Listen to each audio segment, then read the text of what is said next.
So the human brain is a wonderful thing, and I try and use mine almost every day. But it does have limitations. It has limitations in the speed at which it can process things. And these limitations are actually really, really fascinating because they actually start to create a whole new world. And that's the world I want to tell you about today. But first we have to go back and really understand the limits of strategic thinking within the brain.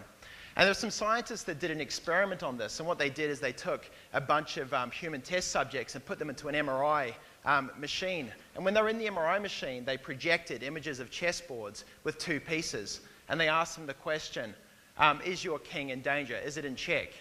And as they did this, they tracked their eyes as they moved across the chessboard, and they also tracked, there we go, they also tracked their brain as it lit up, and they processed the signals that were coming in from their eyes. And as they did this, they also tracked how long it took for them to realize whether or not the king was in danger. And it turns out, if you're a non-expert, if you don't really play chess that much, it takes around 900 milliseconds for that information to go through your eyes, be processed in your brain, and for you to come up with a strategic decision. If you're an expert, it's a little quicker, but it still tops out at about 650 milliseconds. And at that 650 millisecond mark, it really represents the kind of the outer boundary of where humans can fundamentally participate in strategic thinking. And that's not a lot of time, it's about this long. But that little window has profound consequences, because that's the window where algorithms start to dominate. And we look here and we see the growth of these algorithms as they get quicker and quicker and take more and more of this share of the financial markets. 65% of all trades in equities in the US are now done by algorithms. And these algorithms reside inside these machines. They reside inside servers that are connected together, and they're connected together and they're located as close as possible to the exchanges so that they can get access to that information before anyone else. This is a world where the speed of light is something you have to factor into the equations you make. This is a world where the international exchanges are connected by undersea cables, such as this one, where $300 million is being spent to shave 5 milliseconds of time so the algorithms can be a little more competitive with each other. This is a really interesting world. And it's a world, if you believe some people, that's had really big benefits. As the algorithms dominate, the bid-ask spread comes down towards zero. And this kind of system's almost perfect. Almost perfect all the time, or almost all the time. Because sometimes this happens.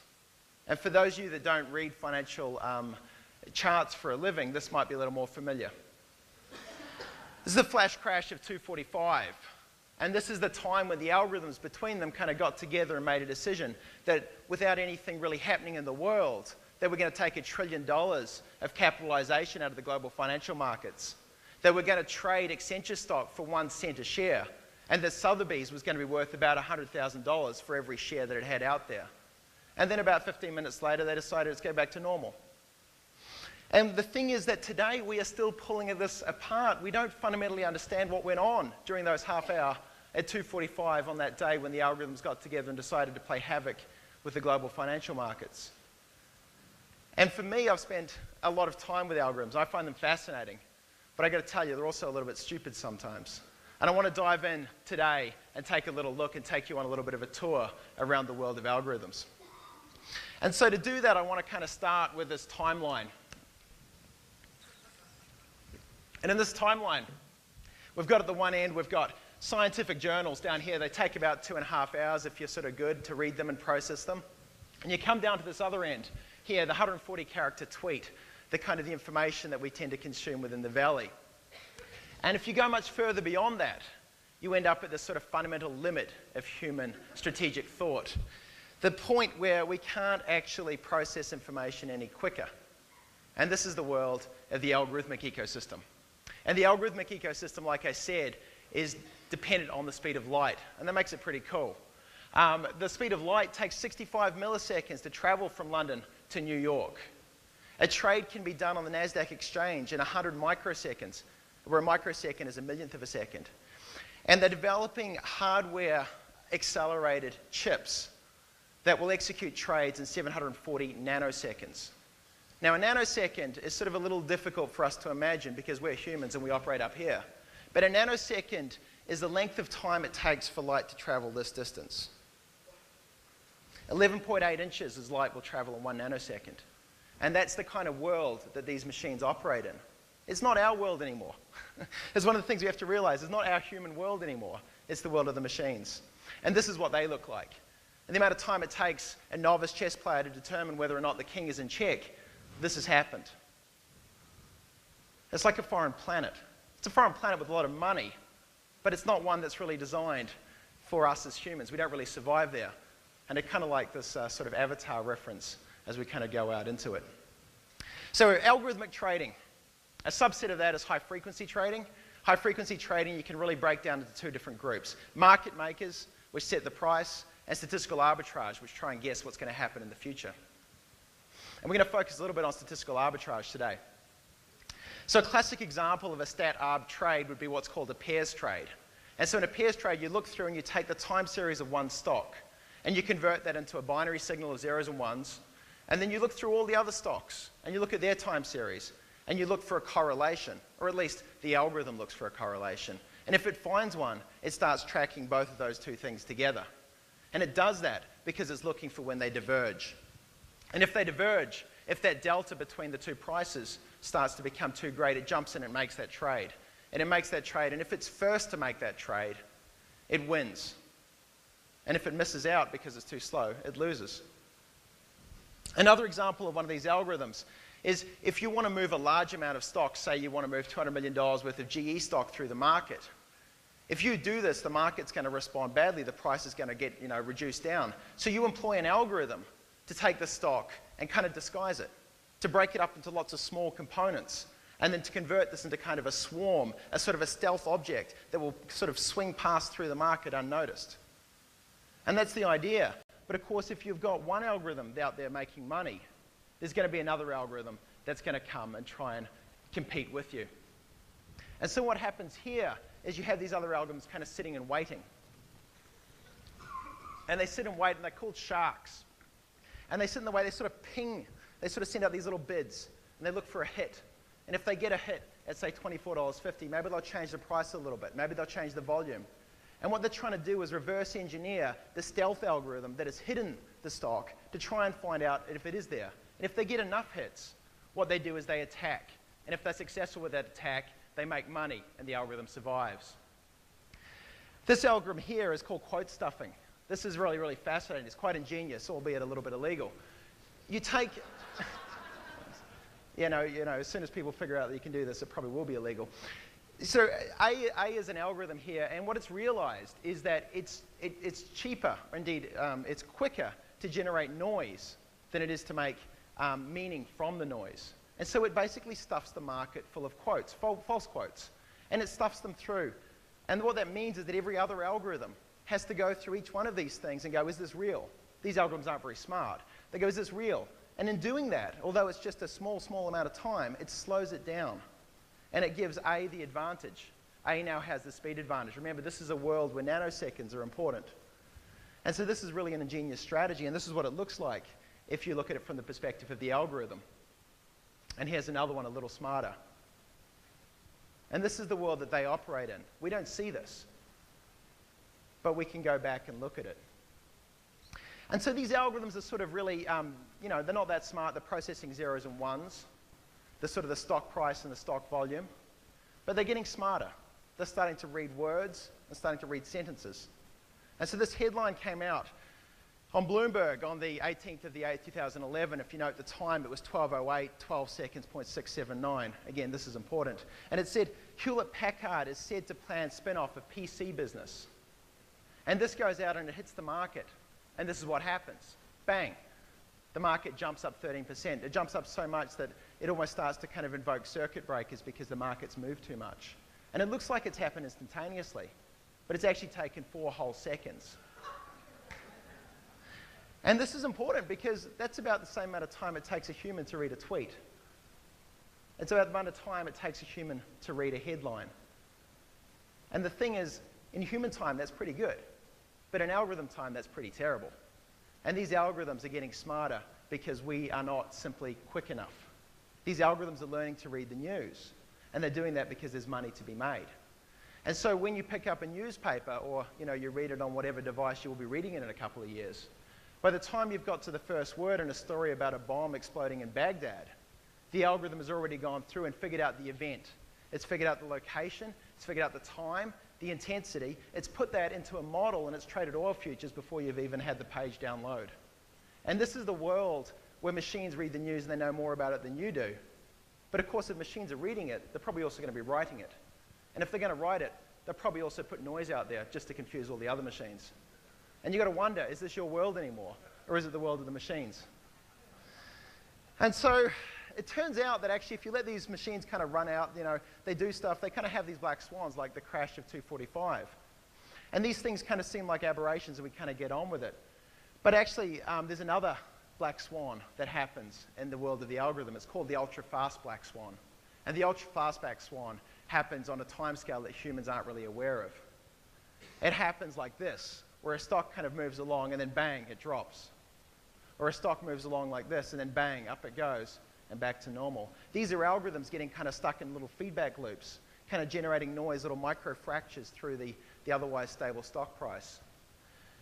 And there are actually 18,000 odd of these in the last 5 years, about 10 every day. These crashes are not kind of things that just happen once in a while. They are the normal situation when algorithms get together. And the reason for this, as Cliff Asness from the head of AQR said, a strategy is getting too crowded and then suffering when too many run outside the same door. And what he's really saying here is that this ecosystem has optimized for speed. And as a result, they all end up looking pretty damn similar. And when you have a bunch of species that all look the same, you end up sometimes in catastrophe. It crashes. These things are not stable because they're not that smart. It's an ecosystem that's, to give it its credit, is only about 5 years old. And so, as we start to try and understand this, we maybe can draw on a little more experience from different parts of the world. And it's lucky we actually have an ecosystem that's a whole lot older, the ecosystem of the Earth that we live on. And this is about 4.6 billion years old. And it turns out that we can actually study ecosystems within this, like the High Sierras. And we can look at the species, and we can look at the result of introducing a new species. You see up here, they introduce a new fish. And the gray species are the ones that suffer, and the other ones are the ones that prosper. And we can look at the predator-prey dynamics within these natural ecosystems and see what happens when we try and manipulate it. We've got a test bed, and we've got around 40 years of academic research into ecology and ecological networks. And this is the stuff that we need to draw upon. And this is a paper that came out just last month. And this paper, you've got an equation for stability in predator-prey ecosystems. The square root of SC has got to be less than D over sigma times pi, all divided by pi minus 2. And if you meet this criteria, you end up with a stable system. If you go past it, you move into instability. And so when you start pulling levers to dictate whether or not you're going to get stability in these algorithmic ecosystems, this is the kind of literature that we need to get our heads around. It's not to say it's going to be exactly like this, but they're a damn sight further ahead than a lot of the guys writing the algorithms. And this is important because if we sit down and take a look at this graph, and I'll give you a second just to kind of process. We've got this kind of weird behavior. You've got the price up the top, you've got the volume down the bottom. And it's trading natural gas futures on the New York Mercantile Exchange. And there's this algorithm that's kind of oscillating the price. And it's moving up and down and the amplitude increases. And it's like it's searching for something. And you fast forward in time and you see what happens.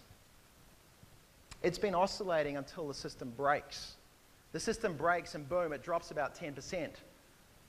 Then there are some trades made down here in blue, and the price moves back to exactly where it was. And on one hand, this is pretty cool. This is an algorithm that's actually figured out, whether by error or by design, it's figured out how to break a futures contract.